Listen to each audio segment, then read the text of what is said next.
राज्याचे पहिले मुख्यमंत्री दिवंगत यशवंतराव चव्हाण यांची 111वी जयंती आणि या जयंतीनिमित्त उपमुख्यमंत्री अजित पवार हे प्रीती संगमावर चव्हाणांच्या समाधीस्थळाला अभिवादन करणार आहेत।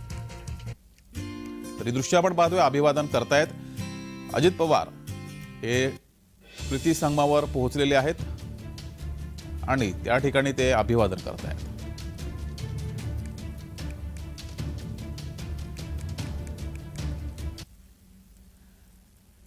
प्रीती संगमावर श्रीनिवास पाटील आणि अजित पवार हे एकत्र दिसले। श्रीनिवास पाटील अजित पवारांसोबत दिसल्यानं चर्चा सुरू झाल्यात।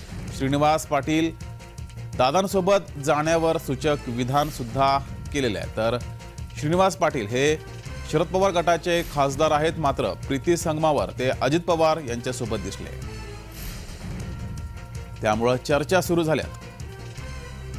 यशवंतराव चव्हाण यांच्या जयंतीनिमित्त अभिवादन करण्यासाठी अजित पवार हे प्रीती संगमावर पोहोचले, त्यावेळेस तिथे खासदार उपस्थित होते। श्रीनिवास पाटील हे त्या ठिकाणी उपस्थित होते आणि हे अजित पवार आणि श्रीनिवास पाटील हे एकत्र दिसल्यानं राजकीय चर्चा सुरू झाल्या। तर ही दृश्य आपण पाहतोय, आज यशवंतराव चव्हाण यांची जयंती आणि या जयंतीनिमित्त अभिवादन करण्यासाठी अजित पवार हे प्रीती संगमावर पोहोचले, त्यावेळेस तिथे श्रीनिवास पाटील शरद पवार गटाचे खासदार हे सुद्धा उपस्थित होते आणि दोघांनी एकत्रित हे अभिवादन केलं। काही चर्चा झाली आहे आणि त्यामुळे आता राजकीय चर्चा मात्र सुरू झाली आहे। चर्चेनंच प्रश्न सुटतात, ताक घुसळाशिवा लोणी येत नाही आणि लोणी कडवण्याशिवाय तूप होत नाही। ते तुमच्या ताटात यावं चमच्यानं पळीनं अशी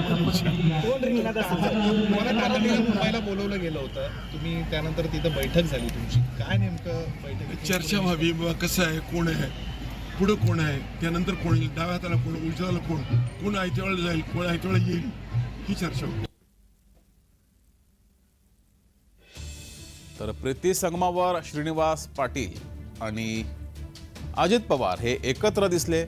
श्रीनिवास पाटील हे शरद पवार गटाचे खासदार आहेत आणि ते अजित पवारांसोबत दिसले, त्यांच्यामध्ये काही चर्चा सुद्धा झाली आहेत, त्यामुळे मात्र राजकीय चर्चा सुरू झाली आहे। ही दृश्य आपण पाहतोय प्रीती संगमावरची।